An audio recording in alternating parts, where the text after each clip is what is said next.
अस्सलामु अलैकुम वरहमतुल्लाहि वबरकातुह। आज बिल्कुल मुख्तसर सी बात करनी है, नमाज छोड़ने का क्या असर होता है। नमाज जानबूझकर लोग अक्सर छोड़ देते हैं, अपने दोस्त अहबाब में गुफ्तगू करते रहते हैं घंटों, नमाज का टाइम नहीं मालूम होता है, नमाज छोड़ देते हैं। तो ऐसे लोग जो नमाज जो छोड़ देते हैं उनके लिए सुने, गौर से सुने।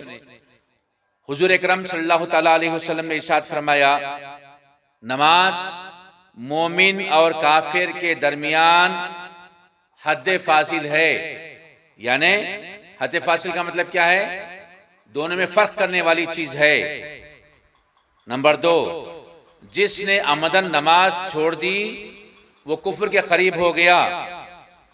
नंबर 3, नमाज ना छोड़ना कि तुम्हारे नमाज से छोड़ने वाले से इस्लाम का जिम्मा बरी है। तुम नमाज मत छोड़ो, अगर तुम नमाज छोड़ दिए तो इस्लाम की कोई रिस्पॉन्सिबिलिटी तुम्हारे लिए नहीं है। जिसने नमाज छोड़ दी उसका इस्लाम में कुछ हिस्सा नहीं। अल्लाहु अकबर। जिसने नमाज छोड़ दी, जिसने नमाज छोड़ दी, देखिए गौर कीजिएगा, वो क़यामत के दिन फिरऔन, खारून, हामान,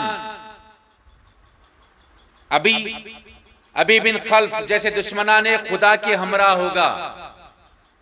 अल्लाहु अकबर, अल्लाहु अकबर। अल्लाह हम सब की हिफाजत फरमाए। और सुनो, हजरत सैयदना शेख अब्दुल कादिर जिलानी कुतुब रब्बानी शेख अब्दुल कादिर जिलानी रहमतुल्लाहि ताला अलैह क्या फरमाते हैं, जो नमाज जानबूझ के छोड़ देता है उसे मुसलमानों के कब्रिस्तान में दफन न किया जाए।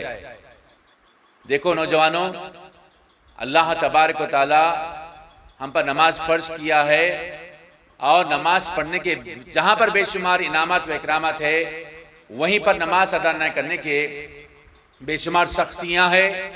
उन सख्तियों से बचना हमारी जिम्मेदारी है। हम बुजुर्गान दीन का नाम लेते हैं, रसूल पाक सल्लल्लाहु अलैहि वसल्लम की मोहब्बत का दावा करते हैं, लेकिन दावे में किस हद तक हम खरे हैं वो हम अपने आप में, अपने अमल में देख लें तो बात समझ में आ जाएगी। अल्लाह तबारक तआला से दुआ है कि अल्लाह तबारक तआला हमको हमारी आखिरी सांस तक नमाज पढ़ने वाला बनाए रखे और सेहत के साथ इज्जत की जिंदगी और ईमान की बरकत से फरमाए। वमा अलैना इल्लल